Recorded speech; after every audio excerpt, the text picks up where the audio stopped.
আল্লাহ কোরআনে বলেছেন কুল ইয়া আহলাল কিতাব, হে আহলে কিতাবগণ, তাআলাউ ইলা কালিমাতিন সাওয়াইন বাইনানা বাইনাকুম, এসো সেই কথার দিকে যা তোমাদের এবং আমাদের মাঝে এক নাম্বার আল্লাহ না'বুদা ইল্লাল্লাহ, আমরা আল্লাহ ছাড়া অন্য কারো ইবাদত করব না। দুই নম্বর ওয়ালা নুশরিকা বিহি শাইআ, এবং তার সাথে কাউকে শরীক করব না। তিন নম্বর ওয়ালা ইয়াত্তাখিযা বা'দুনা বা'দান আরবাবা মিন দুনিল্লাহ, একে অপরকে প্রভু হিসেবে গ্রহণ করব না। ফাইন তাওয়াল্লাউ ফাকুলু শাহাদু বিআন্না মুসলিমুন, এরপরেও তারা যদি মুখ ফিরিয়ে দেয় তাহলে সাক্ষী থাকো যে আমরা কিন্তু মুসলমান। আল্লাহ কোরআনে বলছেন ওয়া তিলকা বিয়ামিনিকা ইয়া মুসা, ও মুসা তোমার ডান হাতে ওটা কি? হযরত মুসা বলেন ইয়া আসায়া, এটা হচ্ছে লাঠি। আতাওয়াক্কালু আলাইহা ওয়া আকাশু বিহা আলা বানানি ওয়া লিয়া ফিহা মাআরিবু উখরা, এইটার উপরে আমি ল্যান্ড করি, ঘর করি, এইটা দিয়ে ছাগলের পাতা মারি, আরো বিভিন্ন কাজ করি। আল্লাহ বললেন যে এই লাঠিটা তুমি জমিনের উপরে ছেড়ে দাও। উনি জমিনের উপরে ছেড়ে দিলেন, ইয়া হাইয়াতুন তাসআ, সাথে সাথে বিশাল অজগর সাপে পরিণত হয়ে গেছে। উনি ভয় করতে উঠেছেন। আল্লাহ বললেন লা তাখাফ সানুইদুহা সিরাতাল উলা, ভয় পাওয়ার কোনো কারণ নাই, এটা ধরো আমার লাঠিতে পরিণত হয়ে যাবে। উনি ধরলেন, আমার লাঠিতে পরিণত হয়ে গেল। এইটা হচ্ছে মুআজিজাতুল হিসিয়া, যেটা চোখ দিয়ে দেখা যায়।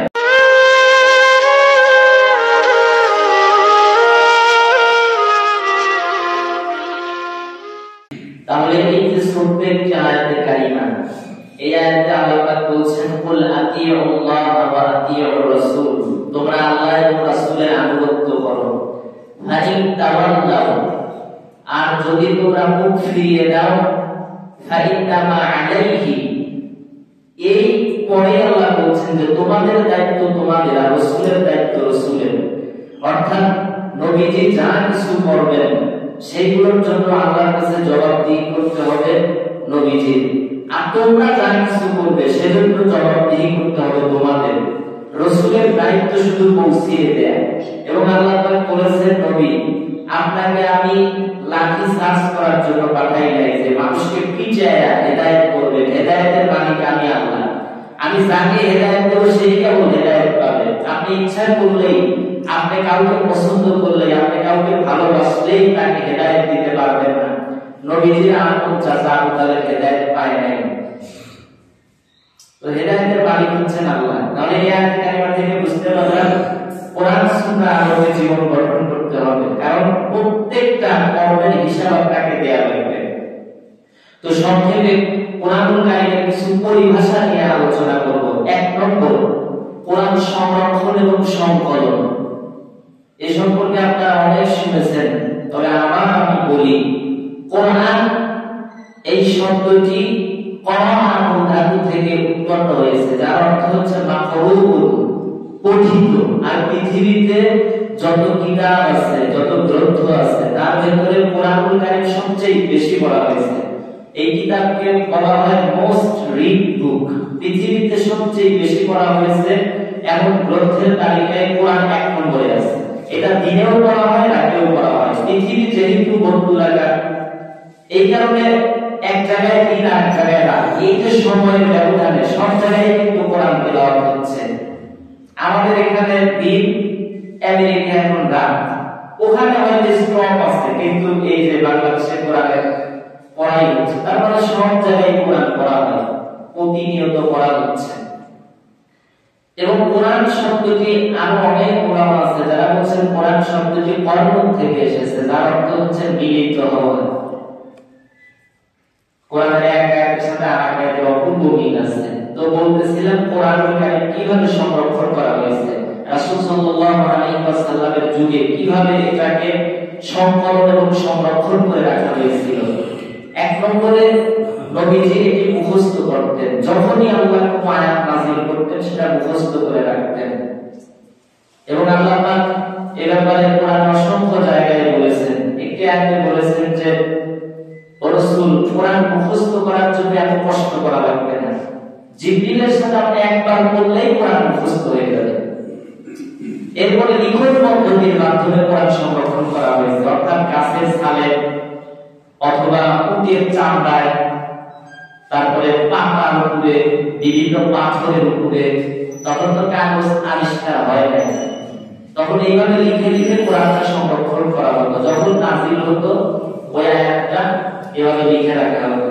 এছাড়া পরস্পর তেলাওয়াতের মাধ্যমে একজন তেলাওয়াত করতেন আর একজন শুনতেন, এভাবে করে ইয়াদ রাখতেন। এছাড়াও রমজানুল মুবারক মাসে আল্লাহর হাবিব সাল্লাল্লাহু আলাইহি ওয়াসাল্লাম জিবরাইল আলাইহিস সালামকে কোরআন শোনাতেন, আবার জিবরাইল রাসূলকে কোরআন শোনাতেন, এবং এর মাধ্যমে বোঝা যেত যে কোন জায়গায় ভুল আছে কিনা, এবং এভাবে কোরআন সংরক্ষিত হয়েছে। তো আল্লাহর হাবিব সাল্লাল্লাহু আলাইহি ওয়াসাল্লাম ইন্তেকাল করলেন, ক্ষমতায় আসলেন হযরত আবু বকর রাদিয়াল্লাহু তাআলা আনহু।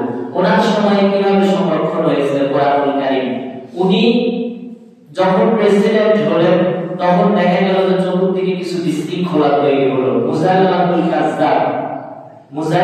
কাযযাব সে নবুয়তের দাবি করলো যে আমি নবী। হযরত আবু বকর রাদিয়াল্লাহু তাআলা তার বিরুদ্ধে সেনাবাহিনী পাঠালেন, এবং সেখানে প্রায় 70 জন, এই ইয়ামামার যুদ্ধে প্রায় 70 জন হাফেজে কোরআন শাহাদাত বরণ করলেন। ওমর রাদিয়াল্লাহু তাআলা এটা দেখে খুব অবাক হয়ে গেলেন এবং বিষণ্ণ হয়ে পড়লেন, বিচলিত হয়ে পড়লেন যে এভাবে যদি কোরআনের হাফেজরা নিহত হতে থাকে তাহলে কোরআন একসময় বিলুপ্ত হওয়ার সম্ভাবনা। এবং এই জন্যই আবু বকর রাদিয়াল্লাহু তাআলা আনহুকে বললেন, ইয়া খলিফাতা রাসূলুল্লাহ, আল্লাহর রাসূলের খলিফা আবু বকর, এই কোরআনটা একটা কপি তৈরি করা দরকার, জায়গায় জায়গায় না রেখে একটা কপি তৈরি করা দরকার এবং সেটা সংরক্ষণ করা দরকার। এবং এই কারণে আবু বকর রাদিয়াল্লাহু তাআলা সেই সময়ের সবচেয়ে অভিজ্ঞ ওহী লেখক কোরআনের হাফেজ যায়েদ বিন সাবিত রাদিয়াল্লাহু তাআলাকে ডাকলেন এবং তাকে বললেন যে তুমি কোরআনের একটা কপি তৈরি করো। উনি কোরআনুল কারীমের একটা কপি তৈরি করলেন এবং সেটা সংরক্ষিত থাকলো। আবু বকর রাদিয়াল্লাহু তাআলা উনি যখন মারা যান, আবু বকর রাদিয়াল্লাহু তাআলা যখন মারা যান তখন এই কোরআনের কপিটা হযরত ওমরের কাছে ছিল। হযরত ওমর রাদিয়াল্লাহু তাআলা যখন ইন্তেকাল করেন, এই কপিটা তিনি ইন্তেকালের পূর্বে তার স্বীয় কন্যা হাফসা রাদিয়াল্লাহু তাআলা আনহা, অর্থাৎ হাফসা রাদিয়াল্লাহু তাআলা আনহা ছিলেন রাসূল সাল্লাল্লাহু আলাইহি ওয়াসাল্লামের স্ত্রী, তার মানে নবীজির শ্বশুর আবু বকরও ছিল, ওমরও ছিল। তো হাফসা রাদিয়াল্লাহু তাআলা আনহার কাছে এই কোরআনের কপিটা সংরক্ষিত ছিল। ওসমান রাদিয়াল্লাহু তাআলা যখন ক্ষমতায় আসলেন তখন উনি লক্ষ্য করলেন চতুর্দিকে যে জায়গায় জায়গায় বিশৃঙ্খলা তৈরি হচ্ছে, কোরআনের যে ছোট ছোট কপি আছে, ছোট ছোট যে অংশ আছে, এগুলো মানুষ পড়তেছে এবং জায়গায় জায়গায় তিলাওয়াতের তারতম্য তৈরি হচ্ছে।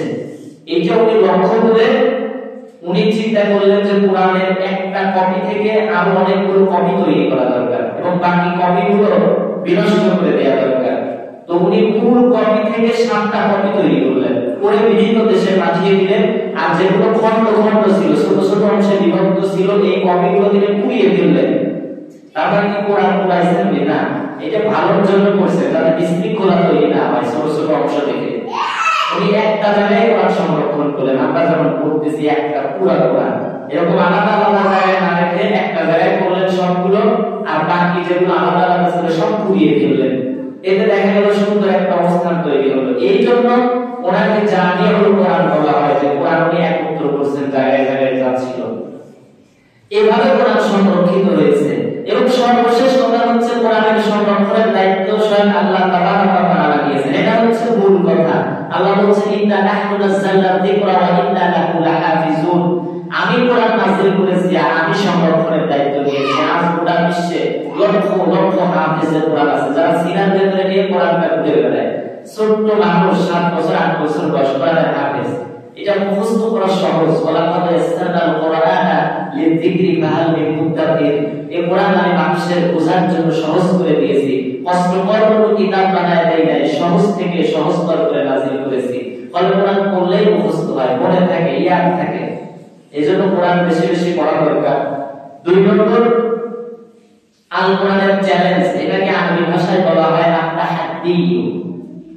এই আত-তাহাদ্দিউ মানে কোরআনুল কারীমের চ্যালেঞ্জ করা, মানে আল্লাহ গোটা বিশ্বের মানুষকে চ্যালেঞ্জ করেছেন যে তোমাদের ক্ষমতা যদি থাকে এরকম একটা গ্রন্থ রচনা করো। এইটাকে বলা হয় আত-তাহাদ্দি। এটা প্রথমত 2 প্রকার, আত-তাহাদ্দিউল আম, আত-তাহাদ্দিউল খাস। আম মানে হচ্ছে ব্যাপক। আল্লাহ পাক শুধুমাত্র কোরআনীদেরকে সম্বোধন করেন নাই, গোটা বিশ্বের আরব অনারব মুসলিম, অমুসলিম, হিন্দু, বৌদ্ধ, খ্রিস্টান যা আছে গোটা পৃথিবীর সমস্ত মানুষকে লক্ষ্য করে বলেছেন قل إن اجتمعت الإنس والجن على أن يأتوا بمثل هذا القرآن لا يأتون بمثله ولو كان بعضهم لبعض ظهيرا।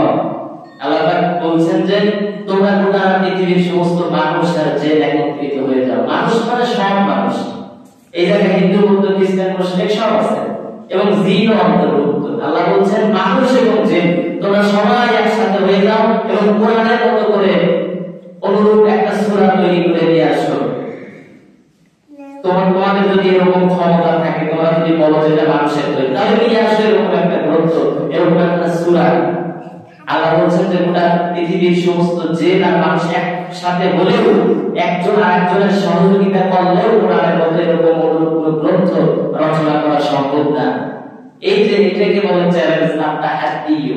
এটার দ্বিতীয় নাম্বার প্রকার হচ্ছে আত-তাহাদ্দিয়ুল খাস, মানে বিশেষ করে জাতিকে লক্ষ্য করে চ্যালেঞ্জ করা। যেমন আল্লাহ তাআলা চ্যালেঞ্জ করেছেন শুধু কুরাইশদেরকে এবং ওই সমসাময়িক জাতিদেরকে, যেটা সূরা বাকারায় আল্লাহ বলেছেন ওয়াইন আর যদি তোমরা থাকো কি হয় সন্দেহের মধ্যে মিম্মা নাযালনা আমি যা নাযিল করেছি আলা আব্দিনা আমার বান্দার উপরে ফাতু, তাহলে নিয়ে আসো আমার কবি সূরাতিন একটা ছোট্ট সূরা মিথলিহি, এই কোরআনের অনুরূপ অদরু শুহাদাকুম, আর তোমাদের যত সাহায্যকারী আছে সবাইকে ডেকে নিয়ে আসো মিন দুনিল্লাহ আল্লাহ ছাড়া, ইন কুনতুম সাদিকিন যদি তোমরা তোমাদের দাবিতে সত্যবাদী হয়ে থাকো। আল্লাহ তাকিদ দিয়ে বলছেন ফাইল্লাম তাফআলু, যদি তোমরা না করো ওয়ালান তাফআলু, আর আমি জানি কখনোই তোমরা তা পারবে না। ফাত্তাকু, তাহলে ভয় করো না আল্লাহকে, সে আগুনকে ওয়াউদ্দাত যা প্রস্তুত করে রাখা হয়েছিল কাফেরদের জন্য। তার মানে কোরআনের মতো কোনো সূরা, কোরআনের কোনো অংশ, কোরআনের মতো হুবহু কোনো কপি পৃথিবীর কেউ তৈরি করতে পারবে না, এটা সম্ভবই না। এর ভাষা, এর ভাষার লালিত্যের মাধুর্য, এর বানানের তাত্ত্বিক বা গ্রামাটিক্যাল যেসব নিয়ম, এটাকে এক অতুলনীয় জায়গায় নিয়ে গেছে। তাহলে কোরআনের মতো এরকম কোন গ্রন্থ তো দূরের কথা, একটা আয়াত নিয়ে আসা সম্ভব না। তাহলে এই যে কোরআনুল কারীম কিভাবে সংরক্ষিত হয়েছে এ সম্পর্কে আমরা জানতে পারলাম এবং কোরআনের চ্যালেঞ্জ সম্পর্কে জেনেছি। এরপর 3 নম্বর পয়েন্ট হচ্ছে আল মুআজিজা।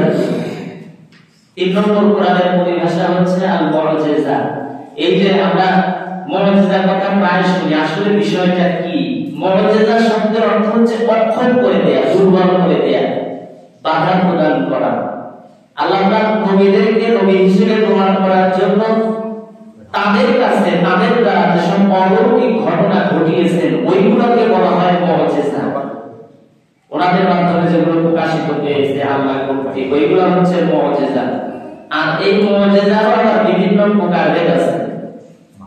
যেমন মুআজিজার ভিতরে এক ধরনের মুআজিজা আছে মুআজিজাতুল হিসসিয়া, মানে আপনার যে অনুভূতি আছে, অনুভূতি সম্পন্ন মুআজিজা, পঞ্চ ইন্দ্রিয় দ্বারা যেটা বোঝা যায়। পঞ্চ ইন্দ্রিয় মানে কি? এই যে আমাদের চোখ, নাক, জিহ্বা, কান, ত্বক, এগুলো দ্বারা উপলব্ধি করা যায়। এই মুআজিজাকে বলে আল মুআজিজাতুল হিসসিয়া, মানে আমাদের যে বিবেক, আমাদের যে এই ইন্দ্রিয়গুলো আছে এগুলো দ্বারা অনুভব করা যায়। যেমন মুসা আলাইহিস সালামের লাঠি, উনি লাঠি জমিনে ছেড়ে দিলেন সাপ হয়ে যেত।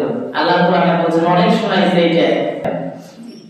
এছাড়া সালেহ আলাইহিস সালাম উনি পাথরের ভেতর থেকে জীবন্ত উট নিয়ে বের করেছিলেন, এইটা হচ্ছে মুআজিজাতুল হিসসিয়া। এছাড়া মুসা আলাইহিস সালাম ওনার লাঠির বাড়িতে দরিয়ার ভেতরে 12টি রাস্তা পয়দা হয়েছিল, ওনার লাঠির বাড়িতে পাথরের ভেতর থেকে ঝর্ণা ধারা প্রবাহিত হয়েছিল, ওনার ওয়ালে আকাশ থেকে খাদ্য নাযিল হয়েছিল। এবং মুসা আলাইহিস সালামের সময় এত বেশি করে গজব হিসেবে এত বেশি পরিমাণে উকুন হয়েছিলেন যে মানুষকে একেবারে অস্বস্তি দিয়েছিল। এছাড়া ওনার সময় প্রচুর পরিমাণে ব্যাঙ উৎপন্ন হয়েছিল, যে সময় কাফের মুশরিকরা পুরো জায়গায় বসে চতুর্দিক দিয়ে এত পরিমাণ ব্যাঙ আসতো যে তাদেরকে ঢেকে ফেলতো। এই যে এগুলোর মুআজিজার ভিতরে অন্তর্ভুক্ত। এছাড়া মুসা আলাইহিস সালাম ওনার হাত যদি বগলের ভিতরে নিতেন আর বের করতেন, তারপরে হাতটা আলোয় আলোকিত হয়ে যেত, সূর্যের আলোর মতো চতুর্দিকে আলো ছড়ায় যেত।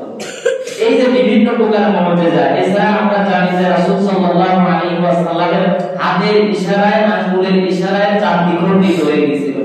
এখন আপনারা দেখেন যে বিজ্ঞান এটা প্রমাণ করেছে, নীল আর্মস্ট্রং, মাইকেল কলিন্স চাঁদে গিয়েছিল, ওনারা কিন্তু তখনই বুঝতে পারছে যে এটা আসলে কেন ফাটল ধরছে। এখন বিজ্ঞান অনেক উন্নত হয়েছে, ফলে ওই ফাটলটা কেন ধরেছে, যদিও এর আগে বিজ্ঞানীরা বলতো যে এটা বিভিন্ন কারণে ফাটল ধরতে পারে, কিন্তু পরবর্তীতে লক্ষ্য হলো না এই ফাটলটা আসলে শুধু এক জায়গায় না, এটা পুরোটাতে ফাটল। এবং এইটা পরীক্ষা করে একজন বিজ্ঞানী আবিষ্কার করেছে, এটা প্রায় 1400 বছর আগে ফাটলটা ধরেছে। এবং সেই থেকে বিশ্বাস এসেছে এটা রাসূল সাল্লাল্লাহু আলাইহি ওয়াসাল্লামের হাতের আঙ্গুলের ইশারায় ঘটেছে। এই যে মুজিজা, এগুলো হচ্ছে মুজিজাতুল হিসিয়া। এছাড়া অসংখ্য মুজিজা আছে যেগুলো এর ভিতরে অন্তর্ভুক্ত। আর দুই নম্বর হচ্ছে মুজিজাতুল আকলিয়া, যেটা জ্ঞান দ্বারা বোঝা যায়, বিবেক দ্বারা উপলব্ধি করা যায়, এবং সেটা কি, সেটা হচ্ছে কোরআনুল কারীম। এটা কিন্তু সবচেয়ে সর্বোচ্চ মুজিজা। নবীজির জীবনে প্রায় 3 থেকে 4500 এর মতো মুজিজা সংঘটিত হয়েছিল, এবং এর ভিতরে সর্বশ্রেষ্ঠ ছিল এই কোরআনুল কারীম। আর কোরআনুল কারীম হচ্ছে এই 2 নম্বর প্রকার মুজিজাতুল আকলিয়ার ভিতরে পড়ে। কারণ কোরআনুল কারীম এটা মানুষের বিবেককে নাড়া দেয়। আল্লাহ বলেন যে আফালা ইয়াতাদাব্বারুনাল কোরআন, তারা কি কোরআন নিয়ে অনুধাবন করে না, গবেষণা করে না? এটা যদি আল্লাহ ব্যতীত অন্য কারো নিকট থেকে আসতো, লাওয়াজাদু ফীহি ইখতিলাফান কাসীরা, এর ভিতরে অনেক অসঙ্গতি থাকতো। তার মানে কোরআনের ভিতরে কোনো ভুল নাই। এটা পর্যন্ত বিজ্ঞান যত কিছু আবিষ্কার করেছে কোরআন থেকে, কোরআনের 80% 100% সঠিক, এবং 20% এখনো সঠিক হয় নাই, ভুলও প্রমাণিত হয় নাই। তার মানে ওইটাও সঠিক হবে ইনশাআল্লাহ। কারণ এখনকার বিজ্ঞান প্রমাণ করতে পারে না যে জান্নাত জাহান্নাম আছে কিনা, বিজ্ঞান প্রমাণ করতে পারে না জিনের অস্তিত্ব আছে কিনা। তারা শুধু মানসিক রোগী দেখলে, ভারসাম্যহীন রোগী দেখলে, জিনে ধরা রোগী দেখলে তারা বলে যে এটা ভারসাম্য হারায় গেছে, এটা ওই করেছে, বিভিন্ন তথ্য দেয়। কিন্তু ওরা কিন্তু এখনো পর্যন্ত এটা মেনে নেয় না যে আসলে জিন আছে। কিন্তু আমরা বিশ্বাস করি যে জিন অবশ্যই আছে, ফেরেশতা অবশ্যই আছে, জান্নাত জাহান্নাম অবশ্যই আছে, আল্লাহ অবশ্যই আছে, এতে কোনো সন্দেহ নেই। এটা বিশ্বাস তো অবশ্যই করতে হবে, কারণ এটা যুক্তি দিয়ে বিশ্বাস। কোরআনের 80% যদি সঠিক হয় আর 20% যদি সঠিক হয় নাই, তারা প্রমাণ করতে পারে নাই, আর ভুল প্রমাণ করতে পারে নাই, তার মানে বোঝা যায় ওটুকু সঠিক হবে ভবিষ্যতে ইনশাআল্লাহ। তার মানে কোরআনুল কারীম আল্লাহর কিতাবেতে কোনো সন্দেহ নাই। এরপরে 4 নম্বর অনেক হুজুরাতে আলোচনা করেছে, সকালে আলোচনা করেছে, কিছুদিন এরপরে জুমার নামাজে আলোচনা করেছে। সূরা হুজুরাত থেকে আমরা কি শিক্ষা পেয়েছি? 1 নম্বরে উপহাস করা যাবে না, 2 নম্বরে ঠাট্টা বিদ্রূপ করা যাবে না, 3 নম্বরে কারো দোষ তালাশ করা যাবে না, চুগলখড়ি করা যাবে না, এরপরে যে যাই করুক না কেন কারোর পিছনে লাগা যাবে না। এরপরে শিরক বিদআত সহ অনেক কিছু এর ভিতরে অন্তর্ভুক্ত আছে, এগুলো অবশ্যই করা যাবে না। এরপরে ইসলাম এবং অন্য ধর্মের, কোরআনের 6 নম্বর পরিভাষা, ইসলাম এবং অন্য ধর্মের মধ্যে তুলনা, এই সম্পর্কে কোরআনে অসংখ্য জায়গায় আলোচনা এসেছে, এবং এইটাকে বলা হয় কম্পারেটিভ রিলিজিয়ন, তুলনামূলক ধর্মতত্ত্ব। এবং এই নিয়ে বর্তমান বিশ্বে যে 1 নম্বরে আছে ডক্টর জাকির নায়েক, উনি এটা খুব ভালো বুঝাইতে পারেন। তো ইসলাম এবং অন্যান্য ধর্মের ভিতরে কিন্তু অসাধারণ মিল আছে। এই যে ইসলাম ধর্ম, ইসলাম ধর্মের যার কথা, ইসলাম শব্দের অর্থ হচ্ছে আত্মসমর্পণ করা, আল্লাহর কাছে নিজের ইচ্ছাকে সমর্পণ করে দেওয়ার নামই হচ্ছে ইসলাম। এবং আল্লাহ তাআলা বলেছেন ইন্নাদ দীনা ইনদাল্লাহিল ইসলাম, আমার নিকট মনোনীত ধর্ম হচ্ছে ইসলাম। ওমান ইয়াবতাগি গায়রাল ইসলামি দীনান ফালা ইয়াকবালা মিনহু ওয়া হুয়া ফিল আখিরাতি মিনাল খাসিরিন। এবং ইসলাম ছাড়া যদি কেউ অন্য কোনো ধর্মগ্রন্থ তালাশ করে বা অন্য কোনো দিন তালাশ করে, সেটা কখনোই গ্রহণযোগ্য হবে না, কিয়ামতে সে ক্ষতিগ্রস্তদের অন্তর্ভুক্ত হয়ে যাবে। কারণ ইসলাম হচ্ছে একমাত্র ধর্ম যেটা অনুসরণ আমাদের করতে হবে, অনুকরণ করতে হবে। এরপরে পৃথিবীতে প্রধান ধর্মগুলোর ভেতরে আছে ইহুদি ধর্ম। এই ইহুদি ধর্মের যারা অনুসারী, তারা হযরত মুসা আলাইহিস সালামকে তাদের নবী মনে করে, এবং মুসা আলাইহিস সালামের উপরে যে কিতাব নাযিল হয়েছে সেটা হচ্ছে তাওরাত। এবং তাওরাতের অনেক কিছু এখন বর্তমানে বিকৃত হয়ে গেছে। তো উনার অনুসারীরা কি মনে করে? উযাইর আলাইহিস সালামকে আল্লাহর পুত্র মনে করে, এবং উনারা মনে করেন যে আল্লাহ পাক আমরা যত গুনাহ করব এই গুনাহগুলোর কোনো হিসাব নেবেন না, বিনা হিসেবে আল্লাহ পাক আমাদেরকে জান্নাত দান করে দিবেন। বিভিন্ন আকীদা তাদের ভেতরে প্রচলিত আছে। এছাড়া আরো কিছু ধর্ম আছে, যেমন খ্রিস্ট ধর্ম। এই খ্রিস্ট ধর্মের মানুষ পৃথিবীতে সবচেয়ে বেশি, অর্থাৎ খ্রিস্টান ধর্ম, এদের সংখ্যাও পৃথিবীতে অনেক বেশি। এরা যিশু বা ঈসা আলাইহিস সালামকে ওনাদের নবী মনে করে, ওনারা যিশু বলে, ওই একই কথা। কোরআনে আল্লাহ পাক যাকে ঈসা বলেছেন, এবং ওনাদের ধর্মগ্রন্থ হচ্ছে ইনজিল। ইনজিল অনুসারে তারা নিজেদের কাজকর্ম পরিচালনা করে, এবং ওনাদের বিশ্বাস হচ্ছে ঈসা আলাইহিস সালাম হচ্ছে আল্লাহর পুত্র, এবং মারিয়াম আলাইহিস সালামকে ওনারা মেরি বলে ডাকে। এই মেরি হচ্ছে আল্লাহর বউ, নাউজুবিল্লাহ। এই যে উল্টাপাল্টা চিন্তা ভাবনা তারা নিয়ে থাকে, এছাড়া আরো অসংখ্য উল্টাপাল্টা আকীদা তাদের ভেতরে প্রতিষ্ঠিত আছে। এবং তারাও কিন্তু আল্লাহ বিশ্বাস করে যে একজন আল্লাহ আছে। ইহুদিরাও কিন্তু এক আল্লাহ বিশ্বাস করে, খ্রিস্টানরাও এক আল্লাহ বিশ্বাস করে। কিন্তু এই যে সাথে উল্টাপাল্টা চিন্তাগুলো জড়ো করে তাদের আকীদাগুলোকে নষ্ট করে ফেলেছে। এরপরে আরো কিছু ধর্ম আছে, এগুলো প্রধান প্রধান ধর্ম ছিল। বৌদ্ধ ধর্ম আছে, বৌদ্ধ ধর্মের যিনি প্রবর্তক গৌতম বুদ্ধ, এদের ধর্মগ্রন্থ হচ্ছে ত্রিপিটক। বিনয় পিটক, শাম পিটক, অভিধর্ম পিটক, এগুলো মিলে ত্রিপিটক, মানে তিনটা পিটক। এইগুলো অনুযায়ী তারা চলে, এবং তাদের ধর্মে জীব হত্যা মহাপাপ, এই জন্য এরপরে চুগলখড়ি করা যাবে না, অন্যায় করা যাবে না, অনেক ভালো ভালো কথা আছে। সব ধর্মগ্রন্থে ভালো ভালো কথা থাকে, কিন্তু এইগুলো অর্জন করতে হবে কিভাবে, এই কথাগুলো থাকে না এবং শিখানো হয় না।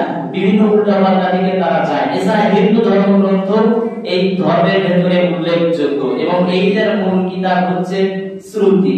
এইটা আমার কয়েকভাবে বিভক্ত আছে, ঋগ্বেদ, যজুর্বেদ, অথর্ববেদ, সামবেদ, এগুলো হচ্ছে তাদের মূল ধর্মগ্রন্থ। এবং তারাও এক ঈশ্বরে বিশ্বাস করে। তাদের দুইটা পয়েন্ট, এক ঈশ্বরবাদ এবং বহু ঈশ্বরবাদ।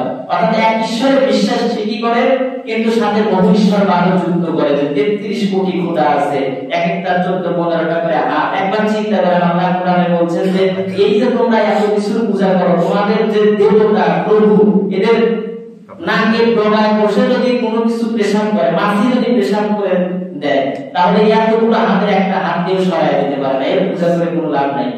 এবং তারা মনে করে যে ঈশ্বর একজনই, কিন্তু এইগুলো পূজা করি, এরা আল্লাহর কাছে আমাদের পৌঁছায় দেবে। তো যাই হোক, মূলত মূল ধর্মগ্রন্থের কথা আসলে একটাই। আমরা বলি লা ইলাহা ইল্লাল্লাহ মুহাম্মাদুর রাসূলুল্লাহ, I bear witness there is no one but Allah, the Prophet Muhammad sallallahu alaihi wasallam, his messenger and servant of God. স্রষ্টা বলতে কেউ নাই, তিনি হচ্ছেন একজন। হিন্দু ধর্মের মূল কথা একটাই, ইকম ব্রাহ্ম দুস্তিয়া নাস্তিক নিয়া নাস্তিক কিংডম ভগবান এক হি হে, দুসরা নেই হে, নেই হে, নেই হে, যারা নেই হে। স্রষ্টা একজন, তিনি ছাড়া কোনো ইলাহ নাই। সব ধর্মগ্রন্থে একই কথা বলে, কিন্তু এটা ব্যবহারের দিকে উল্টাপাল্টা করে। তাদের ধর্মগ্রন্থগুলো কিন্তু তারা পড়ে দেখে না, শুধু ব্রাহ্মণরা করে, উচ্চ উচ্চ মানুষগুলো করে, সাধারণ মানুষকে দেখতেও দেয় না। জানে সাধারণ মানুষ দেখলে আমাদের ব্যবসা উল্টাপাল্টা হয়ে যাবে। যাই হোক, আল্লাহ তাআলা এগুলো বোঝার তৌফিক দান করেন। যেহেতু সময় শেষের দিকে চলে এসেছে, আর কয়েকটা পরিভাষাগুলো শেষ করে দিই। এরপরে তাওহীদ ও শিরক। তাওহীদ যেখানে, শিরক যেখানে। তাওহীদ মানে হচ্ছে একত্ববাদ, আল্লাহকে এক বলে বিশ্বাস করা। এই তাওহীদের কিছু প্রকারভেদ আছে। তাওহীদুল আসমা ওয়াস সিফাত, অর্থাৎ আল্লাহর যত নাম আছে, গুণাবলী আছে, সেগুলোতে বিশ্বাস করতে হবে, এক বলে বিশ্বাস করতে হবে। এছাড়া তাওহীদুর রুবুবিয়্যা, আল্লাহর প্রভুত্বতে বিশ্বাস করতে হবে, আল্লাহর প্রভুত্বতে বিশ্বাস করতে হবে। হুকুম চলবে আল্লাহ, আল্লাহুল খালকু ওয়া আমর, সৃষ্টি যার, হুকুমও চলবে ওনার। আপনি যা বলেন লা ইলাহা ইল্লাল্লাহ, কেউ কিছু বলবে না, কিন্তু বঙ্গভবনের সামনে গিয়ে বলেন যে লা ইলাহা ইল্লাল্লাহ, আল্লাহ ছাড়া কারো আইন মানি না, বিধান মানি না, মানব রচিত জিনিস দিয়ে দেশ পরিচালিত হবে, এটা মানি না। দেখেন কোথায় নিয়ে যায়, তবে এটা ধর্ম, এটা মৌলবাদ, এই বাদ ওই বাদ। তাহলে মূল জিনিসটা আমরা বুঝি না তাওহীদ আসলে কি। আর একটা হচ্ছে তাওহীদুল উলুহিয়্যা, ইবাদতের ক্ষেত্রে একমাত্র আল্লাহকে বিশ্বাস করতে হবে, ইবাদত পাওয়ার যোগ্য একমাত্র আল্লাহ, আর কেউ না, এটাতে পূর্ণাঙ্গ বিশ্বাস করতে হবে। এরপরে শিরক। শিরক করা যাবে না। শিরক মানে অংশীদার করা। আপনি যাই করেন, আল্লাহ ইচ্ছে করলে মাফ করে দিবে, কিন্তু শিরকের গুনাহ আল্লাহ পাক মাফ করবেন না। এবং আল্লাহ পাক তার জন্য জান্নাত একেবারে হারাম করে দিয়েছেন, তার জন্য জাহান্নাম প্রস্তুত করে রেখেছেন। এইটা হচ্ছে সবচেয়ে মারাত্মক গুনাহ। এবং শিরক আমরা কত ভাবে করি, আমরা বুঝি না যে এটা শিরক হচ্ছে। শিরক হচ্ছে দুই ধরনের, আর শিরকুল আকবার বড় ধরনের শিরক, যেমন আল্লাহর সাথে সরাসরি অংশীদার স্থাপন করা, অন্যকে প্রভু হিসেবে গ্রহণ করা। এবং আল্লাহ পাক এই জন্যই কোরআনুল কারীমে একটা সুন্দর আয়াত বলেছেন, যেটাতে অসাধারণ বলেছেন। এবং এই আয়াতে কারিমাটাকে বলা হয়, ডক্টর জাকির নায়েক বলেন মাস্টার কি। আল্লাহ কোরআনে বলেছেন, কুল ইয়া আহলাল কিতাব, হে আহলে কিতাবগণ, তাআলাউ ইলা কালিমাতিন সাওয়াইন বাইনানা বাইনাকুম, এসো সেই কথার দিকে যা তোমাদের এবং আমাদের মাঝে এক। এক নাম্বার, আল্লাহ না'বুদা ইল্লাল্লাহ, আমরা আল্লাহ ছাড়া অন্য কারো ইবাদত করব না। দুই নম্বর, ওয়ালা নুশরিকা বিহি শাইআ, এবং তার সাথে কাউকে শরীক করব না। তিন নম্বর, ওয়ালা ইয়াত্তাখিযা বা'দুনা বা'দান আরবাবা মিন দুনিল্লাহ, একে অপরকে প্রভু হিসেবে গ্রহণ করব না। আইন তাওয়াল্লাহু ফাকুলু শাহাদু বিআন্না মুসলিমুন, এরপরেও তারা যদি মুখ ফিরিয়ে দেয় তাহলে সাক্ষী থাকো যে আমরা কিন্তু মুসলমান।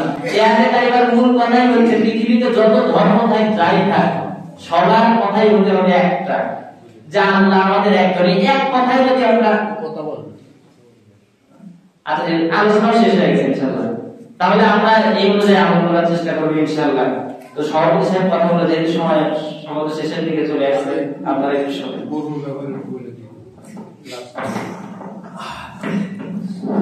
আউযু বিল্লাহি মিনাশ শাইতানির রাজিম, বিসমিল্লাহির রহমানির রহিম। উপস্থিত সম্মানিত মুসলিম, আপনারা জানেন যে আমরা কিছুদিন পূর্বে ধান আদায় করতে গিয়েছিলাম।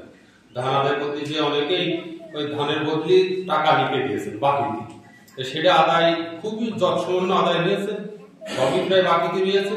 আপনারা যারা যারা লেখাই দিয়েছেন নিজ দায়িত্বে, এই টাকাটা আগামী জুমায় ইনশাআল্লাহ নিয়ে আসবেন, এই আশা আমরা করছি। আসসালামু আলাইকুম। সময় তো শেষ হয়ে গেছে। মসজিদ সাহেব বলতেছেন, ওই যে গরু, বাছুর, ছাগল, ভেড়া, মুরগি, উট, দুম্বা, কান কি হারিয়ে যায়, ওগুলো মসজিদের মাইকে করতে বলেন। এটা কাউকে মানে খাটো করার জন্য বলতেছি না, আবার কারো দুশ্মনী করেও বলতেছি না, কারো বিরোধিতা করেও বলতেছি না। আপনাদের মসজিদে আমি যে কথা বলি, যাই বলি না কেন, মানে আপনাদের কারো বিরুদ্ধে বলার জন্য বা এই চিন্তাটা কখনোই কিন্তু বলি না। এটা তো কোরআন হাদিসের কথা। তাহলে এই যে গরু, ছাগল যাই হারিয়ে যাক না কেন, এইটা মসজিদের মাইকে এলান করা যাবে কিনা, ঘোষণা করা যাবে কিনা, এই ব্যাপারে খুব ছোট্ট একটা কথা হচ্ছে। আর একদিন সময় করে, আর যেহেতু সময় শেষ হয়ে গেছে, অন্তত 15-20টা হাদিস দেখে দেখে বলবো, আপনারা শুনবেন, তাহলে ভালো লাগবে। তবে একটা হাদিস শোনাই এই ব্যাপারে। কারো যদি কোনো কিছু হারিয়ে যায় আর সে যদি মসজিদে আসে এবং মাইকে এলান করতে বলে, তার জন্য একটা এলান করা যায়। সেই এলানটা হচ্ছে মসজিদের মাইকে মসজিদ সাহেব বলে দিবে যে আল্লাহ, ওনার যে গরু, ছাগল বা উট যাই হারিয়ে যায়, এইটা যেন আমার জীবনেও না পায়। আমি কি মিথ্যা কথা বললাম? এটা হাদিসের কথা, এবং হাদিসটা সবগুলো সহিহ কিতাবে রিওয়ায়াতে আসছে। এটাকে অস্বীকার করার কোনো কায়দা নাই। রাসূল সাল্লাল্লাহু আলাইহি ওয়াসাল্লাম বলেছেন যে কেউ যদি মসজিদের মাইকে হারানো কোনো জিনিসের ঘোষণা দিতে বলে বা ঘোষণা দেয়, তাহলে তোমরা সবাই মিলে বদদোয়া করবে যে আল্লাহ ওনার ওই জিনিসটা যেন আর না ফিরে পায়। একজনের উট হারিয়ে গেছে, মসজিদে এসে এলান করা শুরু করছে, আমার এই লালনকে কে পেয়েছো? আল্লাহ রাসূল বলেন, তোমার উট যেন আর জীবনেও না ফিরে পাবে। কারণ মসজিদ হচ্ছে ইবাদতের জন্য, মসজিদ হচ্ছে আল্লাহর যে বিষয়গুলো আছে আযানের জন্য বা এই জাতীয় জিনিসের জন্য। কারণ কোনো জিনিস হারিয়ে যাবে মসজিদে এসে বলবো, কারণ টিকা লাগবে মসজিদে এসে বলবো, এই যে হচ্ছে সবকিছু যদি মসজিদেই করা শুরু করি, কেমন হয়ে গেল না? যাই হোক, এটা রাসূল বলছেন এই জন্য বললাম। এটা কোনো বিষয় না, আপনার চিন্তা করার কিছু নেই, আমারও চিন্তা করার কিছু নেই। আল্লাহ তাআলা যেন বোঝার তৌফিক দান করে।